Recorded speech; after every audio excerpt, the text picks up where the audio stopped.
Beberapa waktu terakhir, isu ketahanan pangan kembali jadi sorotan.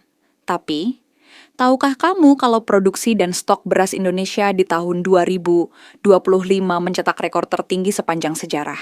Berdasarkan data BPS, produksi beras Indonesia sempat fluktuatif. Pada tahun 2024, beberapa bulan seperti Januari hingga Maret mengalami penurunan dibandingkan tahun sebelumnya. Namun, mulai April hingga Mei, produksi kembali meningkat tajam. Meski sempat menurun di awal tahun, stok beras nasional mencatat capaian luar biasa. Pada Juni 2025, stok beras mencapai 4,2 juta ton, tertinggi dalam 57 tahun terakhir. BPS memperkirakan total produksi beras Indonesia tahun 2025 akan menembus 33 juta ton, naik signifikan dibanding tahun 2024. Angka ini menunjukkan potensi ketahanan pangan nasional semakin kuat. Guru Besar Ekonomi Pertanian Universitas Lampung, Profesor Bustanul Arifin, menilai capaian tahun ini bukan sekadar swasembada, melainkan sudah beyond swasembada pangan. Menurutnya, Indonesia kini mampu memenuhi kebutuhan beras tanpa impor, bahkan bersaing di tingkat global. Tak hanya di dalam negeri, Indonesia juga unggul di kawasan ASEAN. Menurut USDA Rice Outlook, Indonesia menjadi produsen beras terbesar di Asia Tenggara, melampaui Vietnam dan Thailand.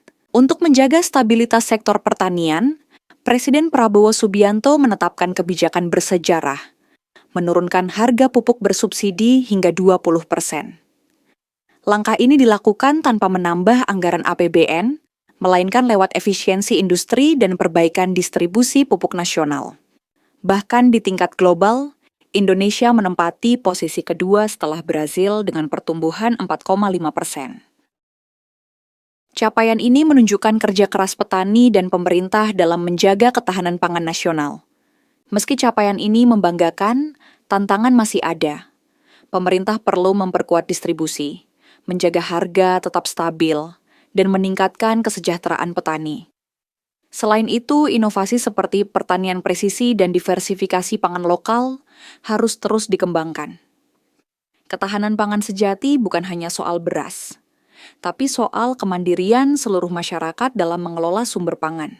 Dengan kerja keras petani dan kebijakan yang berpihak pada rakyat, Indonesia melangkah menuju masa depan pangan yang mandiri, berdaulat, dan berkelanjutan.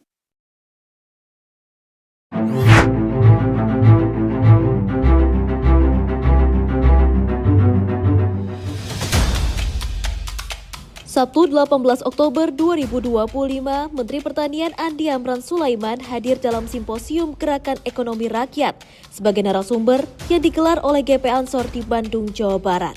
Dalam kesempatan tersebut, Mentan Amran mendorong GP Ansor untuk memetakan lahan-lahan tidur atau tidak produktif agar dapat dioptimalkan untuk produksi pangan maupun hilirisasi komoditas perkebunan.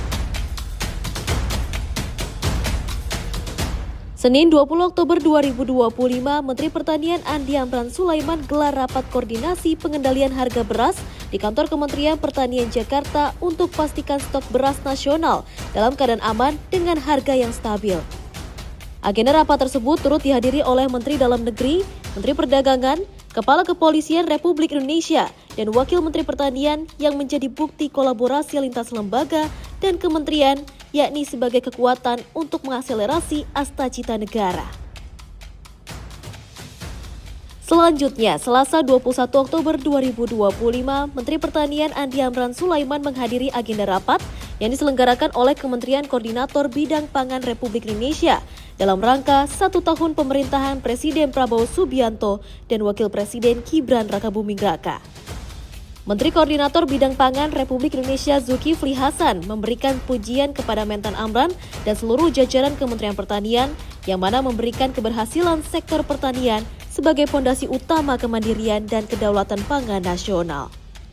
Masih pada hari yang sama, Menteri Pertanian Andi Amran Sulaiman hadiri Musyawarah Nasional 6 Hidayatullah tahun 2025 yang harapannya menjadi penggerak utama program pemerintah dalam mewujudkan swasembada pangan melalui pemberdayaan petani milenial. Dalam agenda tersebut, Mentan mengajak Hidayatullah untuk ikut dalam program besar pemerintah, yakni percepatan hilirisasi komoditas strategis perkebunan seperti tebu, kakao, kelapa, kopi, mete, lada, dan pala. Berikutnya, Rabu 22 Oktober 2025, Menteri Pertanian Andi Amran Sulaiman beserta Wakil Menteri Pertanian Sudaryono lakukan konferensi pers bersama berbagai jajaran pemangku kepentingan bidang pangan di Gedung A Kantor Pusat Kementerian Pertanian Jakarta. Sesuai arahan Presiden dan Keputusan Menteri Pertanian nomor 1117 tahun 2025, tanggal 22 Oktober 2025, pupuk subsidi mengalami penurunan harga di beberapa jenis pupuk yang digunakan petani, yakni seperti pupuk urea, NPK, NPK kakao, ZA khusus tebu, serta pupuk organik.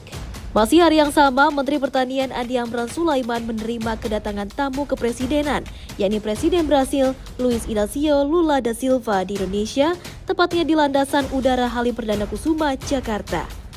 Kedatangannya kali ini ialah dalam rangka melakukan kerjasama bilateral antara pemerintah Republik Indonesia dan pemerintah Republik Federasi Brasil di berbagai sektor pemerintahan.